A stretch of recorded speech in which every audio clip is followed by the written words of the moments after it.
Hello प्यारे बच्चों, सभी को नमस्कार। एक बार फिर से आज का वीडियो में आपका बहुत बहुत स्वागत है। बच्चों, आज का वीडियो में जो हम लोग बात करने वाले हैं क्लास 9th का गणित का वर्कशीट नंबर 8 के बारे में पढ़ेंगे। ठीक है, और ये जो वर्कशीट है ये 23/7/2021 का है। ठीक है, आज का वीडियो में हमें पढ़ना है रेखा, रेखाखंड और किरण के बारे में। रेखा क्या होता है, रेखाखंड क्या होता है, किरण क्या होता है, इसके बारे में हमें पढ़ेंगे। सबसे पहले बात करें कि रेखा क्या होता है, तो हम साधारण शब्द में बोलें कि सरल रेखा, जो सरल रेखा के बिंदुओं से मिलाकर बना एक सीधा रास्ता को ही हम रेखा बोलेंगे, जिसका कोई अंत नहीं होता है। रेखा जो होता है उसका कोई भी अंत नहीं होता है। हम ये रेखा को हम नहीं मेजर कर सकते कि ये कितना बड़ा कितना छोटा होगा। जैसे एक यहाँ से इधर हम ये बोले, इधर भी एरो लगा दिए, मतलब ये इधर भी अनंत, अभी इन्फिनिटिव तक बढ़ सकता है और इधर भी इन्फिनिटिव तक बढ़ सकता है। तो ये क्या है, रेखा है। रेखा को हम लिखते कैसे हैं, जैसे ए बी एक रेखा है, मान लो ये ए बी था, ये एक रेखा है, तो हम कैसे लिखेंगे, इस तरह से दोनों साइड एरो का निशान लगा देंगे उसके ऊपर, तो ये रेखा हो गया। अब रेखाखंड क्या था कि रेखाखंड वह भाग है जिसका दोनों अंत बिंदु निश्चित है, मतलब फिक्स है, इसका फिक्स पॉइंट होता है। ठीक है, एक लाइन का, जैसे हम आपको बोले कि बच्चों 2 सेंटीमीटर का लाइन बना, तो आप क्या करोगे, यहाँ से स्टार्ट करोगे बनाना, इमेजिन करो, तो 2 सेंटीमीटर हो सकता है यहाँ तक जाए, तो इसका फिक्स पॉइंट है कि यहीं तक हो सकता है, इसको माप सकते हैं। तो ये क्या है, रेखाखंड हो गया। ये क्या है, रेखाखंड। और रेखाखंड को हम कैसे लिखेंगे, जैसे ए बी एक रेखाखंड था, ए बी एक रेखाखंड था, तो हम इसे हम कैसे लिखेंगे स्टूडेंट्स, इसे हम लिखेंगे इस तरह से ए बी, और इस तरह से निशान लगा दिए, तो ये रेखाखंड हो गया। अगर जो हमें रेखा को लिखना था तो ए बी लिख के क्या करेंगे हम लोग, इस तरह से दोनों साइड एरो का निशान लगाएंगे। ठीक है, उसके बाद था किरण। तो किरण रेखा का वह भाग है जिसका एक बिंदु तो फिक्स होगा, मतलब कहाँ से स्टार्टिंग है, यहाँ से स्टार्टिंग है, ये तो फिक्स है, लेकिन ये कहाँ जाके ख़त्म होगा ये फिक्स नहीं है। ठीक है, ये कहाँ जा ख़त्म होगा ये फिक्स नहीं है, तो ये क्या हो गया, एक किरण हो गया। अब किरण को हम कैसे निरूपित करेंगे, इसी तरह से, जैसे ये है ना ऊपर लाइन, पहले हम ए बी लिख लिए, एक तरह से एरो डाल देंगे एक साइड, तो ये किरण हो गया। ठीक है, तो उम्मीद करते हैं आपको रेखा, रेखाखंड और किरण के बारे में अच्छे से समझ में आ रहा होगा। जैसा भी हो कमेंट करके आप लोग ज़रूर बताना, कुछ प्रॉब्लम हो रहा है या कुछ समझने में आपको समस्या हो रही है तो आप लोग प्लीज़ कमेंट करके ज़रूर बताएं, ताकि आने वाले वीडियो में उसे हम लोग फिर से इम्प्रूव कर सकें। ओके स्टूडेंट्स, इसके बाद देखो नीचे इससे हमें क्वेश्चन दिया है, प्रश्न दिया गया है कि नीचे दी गई आकृतियों को देखें, इन्हें रेखाखंड या किरण का रूप में पहचानें और नामांकित करें, मतलब नाम भी लिखें। तो देखो यहाँ पे हम नीचे कर रखे, इसके लिए आपको हम नीचे जो है क्या है कर रखे आपका। ठीक है, तो सबसे पहला जो था, सबसे पहला देखो ये जो है क्या है, ये इस तरह से है, तो एक स्टार्टिंग पॉइंट देखो, यहाँ तो फिक्स है, ये कहाँ जा एरो लगा हुआ है, जब एक ही साइड एरो लगा होगा मतलब कहाँ जा खत्म हो गया नहीं पता है, तो ये क्या होगा, किरण। तो आप लोग ये डब्बे में लिख लेना किरण। इसका नाम कैसे लिखोगे बच्चों, तो इस तरह से लिख लेना पी क्यू, और इस तरह से एरो का निशान लगा देना। रेखाखंड, तो एक्स वाई क्या है, रेखाखंड है, क्योंकि यहाँ पे देखो कहीं भी एरो नहीं है, इस तरह से हम लिख दिए एक्स वाई, ये रेखाखंड। फिर क्या था बच्चों, ये एम एन जो है देखो दोनों साइड एरो है, मतलब कहीं खत्म होगा ये नहीं पता है, तो ये क्या है, रेखा है। क्या है, रेखा है, तो इसको हम क्या लिखेंगे, एम एन लिख के दोनों साइड क्या लगाएंगे, दोनों साइड एरो का निशान लगा देंगे। ठीक है, तो उम्मीद करते हैं बच्चों आपका जो ये पहला क्वेश्चन था वर्कशीट का, और रेखा किरण को पहचानने में अब कोई समस्या नहीं हो रहा था। उसके बाद देखो अब हमें बताना है, अब हमें बताना दिया गया कि आइए अब हम कोण के बारे में, इसके कुछ गुणों की पुनरावृत्ति करेंगे, मतलब जानेंगे। तो कोण क्या होता है, एक कोण एक बिंदु पर मिलने वाली दो किरण या रेखाखंड द्वारा बनाई गई आकृति होता है। कोण, दो किरण जहाँ पे आपस में मिलता है तो उससे ही कोण का निर्माण होता है। तब हम लोग अलग अलग कोण के बारे में पढ़ेंगे। यदि दो रेखाएं या दो रेखाखंड एक दूसरे को प्रतिच्छेद करते हैं तब इस प्रकार को कुछ विशेष गुण रखते हैं। पहला, शीर्षाभिमुख कोण बनाता है, जैसे देखो यहाँ पे आप लोग देख पा रहे होंगे, ये यहाँ पे दो लाइन है, ये क्या है आपस में क्या कर रहा है, बाइसेक्ट कर रहा है। यहाँ पे इस तरह से देखो, इस तरह से आपको लाइन बना गया है, जैसे ये यहाँ पे आप लोग देख पा रहे होंगे। यहाँ पे क्या था, एक एल एक रेखा है और एक एम एक रेखा है। ठीक है, ये दोनों एक मान लो इस वो बिंदु पे प्रतिच्छेद कर रहा था, प्रतिच्छेद करना मतलब दोनों एक जहाँ पे मिल रहा है। तो यहाँ से दो तरह का एंगल बन रहा है, एक तो शीर्षाभिमुख कोण। शीर्षाभिमुख कोण क्या होता है आप लोग 7वीं क्लास में पढ़े रखे होंगे, और अगर जो और अच्छे से समझना चाहते हैं तो लाइन से एंगल हम जो है आपकी 9th क्लास के 6 चैप्टर पढ़ा रहे हैं ऑलरेडी, तो वीडियो भी अपलोड है लाइव क्लास में, तो वहाँ से आप लोग और अच्छे से समझ सकते हैं कि क्या होता है। ठीक है, तो पहले हम यहाँ पे आपको बता दें कि शीर्षाभिमुख कोण क्या होता है। ठीक, एक कोण के जो दूसरे सामने वाला कोण होगा, जैसे ये देखो ये एंगल 1 है तो इसके ठीक सामने में उल्टा दिशा में कौन सा कोण है, एंगल 3 है। तो एंगल 1 और एंगल 3 ये शीर्षाभिमुख कोण बना रहा है, और शीर्षाभिमुख कोण जो होता है वो क्या होता है, बराबर होता है। क्या होता है बच्चों, बराबर होता है। इसी तरह से एंगल 2, ये 2 जो है वो बराबर होगा किसका, एंगल 4 का। एंगल 2 इक्वल एंगल 4 होगा, ठीक है। 2 में हम डबल निशान लगा देते हैं ताकि आपको पता चलेगा ये 2 4 का बराबर है, 1 3 का बराबर है। तो ये शीर्षाभिमुख कोण होता है, शीर्षाभिमुख कोण बराबर होता है। कैसे बराबर होता है ये हम प्रूव करके बता रखे हैं, थ्योरम आपको 6.1 में प्रेमाय पढ़ना है वहाँ पे।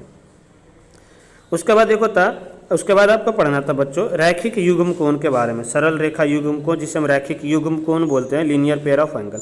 इसके लिए कंडीशन है कि हमेशा एक सीधी लाइन पे अगर जो कोई एक किरण होगा, ठीक है, वहाँ से जो मतलब एक सीधी रेखा पे 2 कोण बनेगा और दोनों का कोण का योग क्या होता है, योग मतलब जोड़ 180 डिग्री होता है। इस तरह से हम बोल सकते हैं कि ये एक लाइन है और ये किरण है, तो एंगल 1 + 2 एंगल 1 और 2 का जोड़ के योग कितना होगा, 180 डिग्री।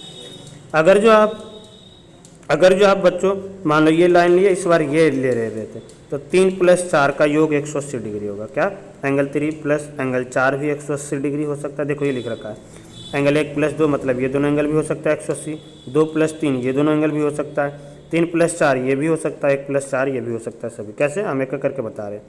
तो देखो अभी तुम ये बताए थे, अगर जो मान लो तुम ये लाइन लिए और ये रे लिए, तो ये दोनों का योग 180 होगा या नहीं। अगर जो ये लाइन लिए और ये रे लिए, तो 1 और 4 का सम 180 होगा। तो ये रैखिक युग्म कोण इसे बोलते हैं, linear pair of angles English में बोलते हैं, ठीक है। तो उम्मीद करते हैं ये भी आपको समझ में आ रहा होगा रैखिक युग्म कोण क्या होता है, ये सब चीज़ के बारे में, ठीक है। थोड़ा ज्यामिति का ये चैप्टर है, ठीक है, ज्योमेट्री जो है, तो थोड़ा आप लोग चीज़ों को अच्छे से समझोगे तो बिल्कुल अच्छे से समझ में आएगा। अब हमें देखो बताना था स्टूडेंट्स, अब हमें बताना था कि जब 2 समांतर रेखाओं एक तिर्यक रेखा द्वारा प्रतिच्छेद, ये देखो तिर्यक रेखा होता क्या है, तो तिर्यक रेखा क्या होता है, कोई भी 2 लाइन है, मान लो ये 2 लाइन है, इसको कोई एक तीसरी लाइन इसे प्रतिच्छेद करेगा, काट रहा है, तो इस जो ये तीसरी जो लाइन था ना, इसी को हम लोग तिर्यक रेखा बोलते हैं, ठीक है।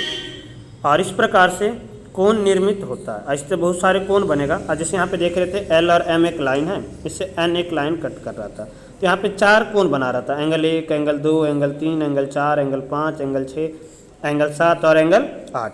ये सभी कोण आपस में कुछ ना कुछ रिलेशंस होगा, संबंध होगा, और ये किस तरह का कोण बनाता है उसके बारे में बताना था। तो सबसे पहले हम देखो बताए थे, आपको 7th क्लास में भी पढ़े होंगे, जैसे हम थोड़ा देखो डायग्राम पे ही जूम करते हैं, यहीं से आपको थोड़ा समझाएंगे। तो यहाँ पे क्या था, देखो सबसे पहले यहाँ पे आपको बताया गया था, यहाँ पे आप लोग थोड़ा सा देखोगे तो सबसे पहले आपको बताया गया किसके बारे में, संगत कोण के बारे में। किसके बारे में बताया गया स्टूडेंट, संगत कोण के बारे में। देखो यहाँ पे है संगत कोण के युग्म बराबर होते हैं। संगत कोण जो बनता कैसे, पहले आपको ये चीज़ ध्यान देना है कि संगत कोण बनता कैसे है। संगत कोण जो है ये बनता किस तरह से है, ठीक है। तो यहाँ पे आप देख रहे होंगे संगत कोण के क्या होता है। सबसे पहले तो ध्यान देना कि आपको लाइन का एक ही साइड देखना, जैसे ये तिर्यक रेखा का आप जैसे इस साइड देख रहे हैं तो यही देखेंगे।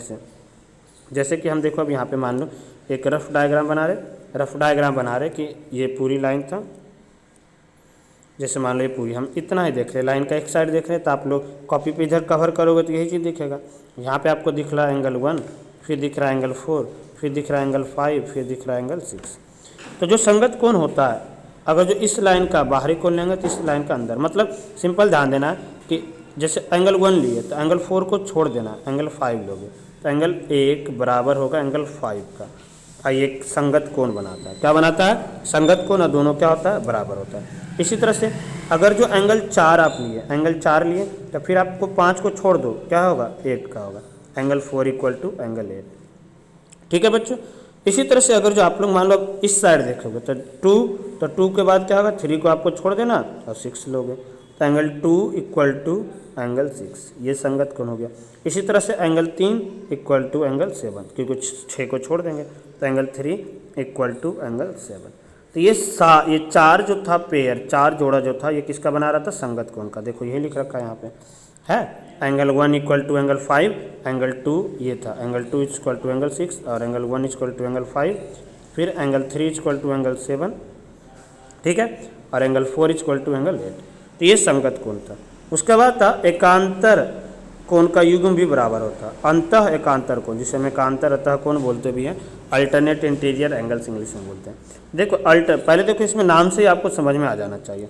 ये बोला एकांतर अतः कोण, मतलब अंतः कोण मतलब दोनों अंदर का ही कोण होगा, एकांतर मतलब एक बार नहीं होगा, मतलब जैसे अंदर में देखो यही कोण बन रहा है, अगर जो आप देखोगे तो अंदर में ये यही 4 कोण बन रहा है ना, ये दोनों लाइन के अंदर में कौन कौन से है, ये 3 है, 4 है, 6 है, 5 है। अब क्या करना है कि ट्रांसवर्सल का एक इधर का लेंगे तो दूसरा इसी लाइन का इधर का लेंगे, 3 का 5 होगा, तो एंगल 3 बराबर एंगल 5। इससे भी ध्यान रखना कि ये देखो इस तरह से हमें जो जेड बन रहा होगा, जो हमें जेड बना रहा होगा, ठीक है, देखो ये जेड बन रहा है, इसमें कौन कौन सा एंगल बन रहा है, 3 और 5, इस तरह से उल्टा जेड बन रहा है तो एंगल 4 और 6, ठीक है। तो ये सारे क्या है, एकांतर अतः कोण होगा, और इसका भी युग्म क्या होता है, बराबर होता है। इसी तरह से बच्चों बाहरी एकांतर कोण का युग्म भी बराबर होता है, जैसे अल्टरनेट इंटीरियर एंगल था वैसे अल्टरनेट एक्सटीरियर एंगल भी होगा। अल्टरनेट एक्सटीरियर मतलब क्या होगा, वही इस बार बाहर का लेना, जैसे ये एक बार हम लिए एंगल 1, एक बार हम लिए एंगल 1, तो इसके बाहर ठीक है तिर्यक रेखा के इधर ही तो एंगल 8 है, लेकिन 8 नहीं लेंगे, एंगल 7 लेंगे, तो एंगल 1 बराबर होगा एंगल 7 का। इसी तरह से एंगल 2 बराबर होगा एंगल 8 का, एंगल 2 बराबर होगा एंगल 8 का। ये क्या था, तब बाहरी एकांतर कोण का युग्म बराबर होता है बाहरी एकांतर कोण से, ठीक है। अब ये बोला तिर्यक छेदी रेखा द्वारा एक ही ओर बने अंतः कोण का युग्म संपूरक होता है, मतलब इसे हम क्या बोलते हैं, कंजिक्यूटिव इंटीरियर एंगल, क्रमगत अतः कोण ऐसे बोलेंगे, इसका योग 180 डिग्री होता है। देखो इससे पहले हम इसमें देखे थे एकांतर अतः कोण, इंटीरियर ले रहे थे अलग अलग, इस बार दोनों एक साइड लेंगे। इससे पहले एकांतर अतः कोण में क्या था, एक 3 लिए थे तो एक 5 लिए थे, इस बार नहीं 4 और 5 दोनों लेंगे, और 4 और 5 का दोनों का योग क्या होता है, संपूरक। संपूरक कोण मतलब इसका 180 डिग्री योग होता है, तो एंगल 4 + 5 180 होगा, इसी तरह से एंगल 3 + एंगल 6 180 डिग्री होगा। ओके स्टूडेंट्स, तो उम्मीद करते हैं ये आपको समझ में आ गया होगा।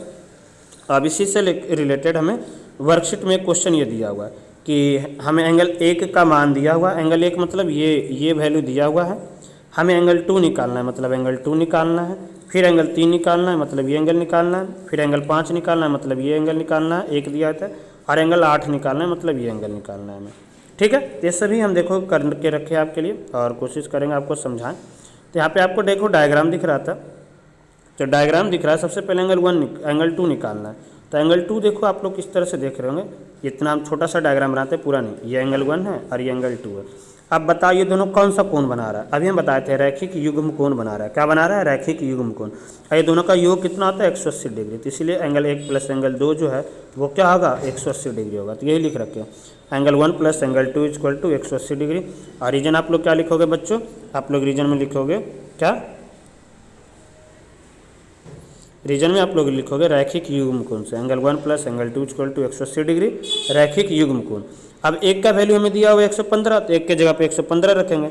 ये बता दो नंबर जोड़ के 180 आ रहा है, जिसमें से 1 से 115 दूसरा निकाल नहीं लेंगे, यही होगा, तो एंगल 1 के जगह पे 115 रखेंगे और प्लस एंगल 2 = 180, तो ये प्लस था, इधर आके क्या हो जाएगा माइनस का हो गया। आप लोग ये पढ़े हैं ना रैखिक समीकरण में, तो यहाँ से 180 में से 115 को माइनस करेंगे बच्चों, तो एंगल 2 का वैल्यू कितना आ गया 65 डिग्री। एंगल 2 जो है बच्चों वो क्या आ गया 65 डिग्री। तो उम्मीद करते हैं कि एंगल 2 देखो आपको कैसे निकाले समझ में आ गया। अब एंगल 3 निकालना था, देखो एंगल 2 आ गया, एंगल 1 दिया हुआ, तो जितना एंगल 1 है उतना एंगल 3 होगा। इस तरह से देखो आप लोग डायग्राम देखोगे तो ये हमारा है एंगल 1, ये है हमारा एंगल 2, ये है हमारा एंगल 3 और ये है हमारा एंगल 4। तो बताओ एंगल 1 बराबर होगा एंगल 3 का, एंगल 1 बराबर होगा एंगल 3 का, होगा क्यों, शीर्षाभिमुख कोण से, वर्टिकली अपोजिट एंगल था ना, ये दोनों का योग बराबर होता है, अभी हम बताए थे। तो यही हम चीज़ लिखे है, ये हम लिख रखे हैं कि एंगल 3 बराबर एंगल 1, और यानी कि एंगल 1 के जगह पे 115 रखेंगे, एंगल 3 के जगह पे एंगल 3, तो एंगल 3 का वैल्यू कितना आ गया 115 डिग्री आ गया शीर्षाभिमुख कोण से। रीजन जरूर लिखना कि कैसे आया, एंगल 3 बराबर एंगल 1 शीर्षाभिमुख कोण, ठीक है। उम्मीद करते हैं कि देखो आप आज आपको राइटिंग में भी कोई प्रॉब्लम नहीं हो रहा होगा, आज हम टाइप करके रखे हैं क्योंकि हम थोड़ा कॉपी पे नोटबुक पे लिख के समझाते थे। काफ़ी बच्चों का कमेंट आ रहा था सर राइटिंग थोड़ा क्लियर करो, ठीक है। तो हम कोशिश करेंगे कि आपको टाइप ही करके इस तरह से समझाएं ताकि आपको राइटिंग में लिखने में कोई प्रॉब्लम नहीं हो, ठीक है बच्चों। समझा रहे हैं जो यहाँ पे लिखा हुआ उसी चीज़ को हम दोबारा लिख के भी समझा रहे हैं। अब देखो बच्चों, अब हमें एंगल 5 निकालना था, तो अब देखो एंगल 1 दिया हुआ है, एंगल 5 जो भी क्वेश्चन में दिया हो ना उसका मतलब ढूंढो। अब दिख रहा है कि एंगल 1 और एंगल 5 क्या है, संगत कोण बना रहा है। कैसे, देखो इस तरह से हम देखेंगे तो एंगल 1 यहाँ है, फिर इस एंगल छोड़ के ये एंगल है 5। तो देखो हम यही तो बताए थे, 1 छोड़ के 1 संगत कोण होता है। तो जितना एंगल 1 होगा उतना एंगल 5 होगा, तो संगत कोण से ये भी आ गया बराबर। ठीक है, तो हम यहाँ पे बता देंगे एंगल 1 बराबर एंगल 5 संगत कोण से। तो एंगल 1 की वैल्यू कितना है, 115 बराबर आ गया एंगल 5। ओके स्टूडेंट्स, तो उम्मीद करते हैं ये भी आपको समझ में बिल्कुल अच्छी तरीके से आ रहा होगा। ठीक है, संगत कोण से कैसे एंगल 1 जो 5 है वो भी 115 डिग्री होगा। अब हमें था एंगल 8। तो देखो हम एंगल 8 को एक तो हम डायरेक्ट भी निकाल सकते हैं, जैसे एंगल 2 देखो बाहरी कोण है, तो बाहरी एकांतर कोण से हम बताए थे। ठीक है, बाहरी जो था एकांतर कोण से एंगल 2, तो इसके ठीक देखो एक तो सामने नहीं आ रहा लेकिन 8, तो एंगल 2 8 के बराबर होगा, ऐसे भी लिख सकते हो। ठीक है, एंगल 2 बराबर एंगल 8 लिख सकते हो, क्या बाहरी एकांतर कोण से। लेकिन हम ऐसे किए नहीं हैं, हम देखो किस तरह से निकाले, आपको हम वो समझा देते हैं थोड़ा। पहले हम एंगल 2 और 4 को बराबर कर दिए शीर्षाभिमुख कोण से, वर्टिकली अपोजिट एंगल से होगा। फिर एंगल 4 को 8 के बराबर कर दिए, किससे, संगत कोण से। तो मतलब जितना 2 है उतना 8 होगा। तो इस तरह से आपको बाहरी कोण कैसे बराबर होता है पता भी चल गया। ठीक है, तो वही चीज़ हम लिखे पहले, एंगल 2 = एंगल 4 शीर्षाभिमुख कोण। तो यानी कि एंगल 2 जो है 65 आ गया, मतलब 60 एंगल 2 65 था ही, तो 4 भी 65 आ गया। फिर एंगल 4 बराबर एंगल 8, तो 4 के जगह पे 65 रखेंगे, आ गया एंगल 8 का वैल्यू। ठीक है स्टूडेंट्स, तो यहाँ से हमें पता चल गया कि एंगल 8 का वैल्यू कितना आया था, 65 डिग्री। ठीक है, तो ये आप लोग चाहो तो स्क्रीनशॉट लेके आराम से कर लेना। ये पूरा सोल्यूशन था, ये पूरा जो था क्या था, ये जो था बच्चों आज की वीडियो की आज की पूरी सॉल्यूशन था ये पूरा। ठीक है, इस क्वेश्चन का। ठीक है, आप लोग डायरेक्ट आंसर लिखना है तो डायरेक्ट भी आंसर लिख सकते हो, डायरेक्ट आंसर भी लिखोगे। डायरेक्ट में हम देखो बताए थे कि पहले एंगल 1 115 है, तो एंगल 2 कितना होगा, 180 - 115, तो कितना आया था, 65 डिग्री। अब एंगल 3 कितना आया था, एंगल 1 और 3 बराबर था, इसलिए एंगल 3 जो था वो भी कितना आया था, एंगल 3 जो था वो भी कितना आया था बच्चों, 115 डिग्री। ठीक है, फिर 5, तो एंगल 1 और 5 का बराबर था, तो ये भी 115 डिग्री आया था। और एंगल 2 8 का बराबर था, तो ये भी कितना आया था, 65 डिग्री। तो 2 ही आंसर आ गया, इस तरह से आंसर आपका आया था। ठीक है स्टूडेंट्स, तो उम्मीद करते हैं कि आज का वीडियो आपके लिए काफ़ी हेल्पफुल रहा होगा और आप लोग चीज़ों को बिल्कुल अच्छी तरीके से समझे होंगे। कैसा लगा आज का सेशन, आप लोग कमेंट करके ज़रूर रिप्लाई करना। ओके, तो फिर मिलते हैं अगली क्लास में। जब तक आप लोग घर पे सेफ रहो, सुरक्षित रहो और अच्छे से पढ़ाई करते रहो। जय हिंद।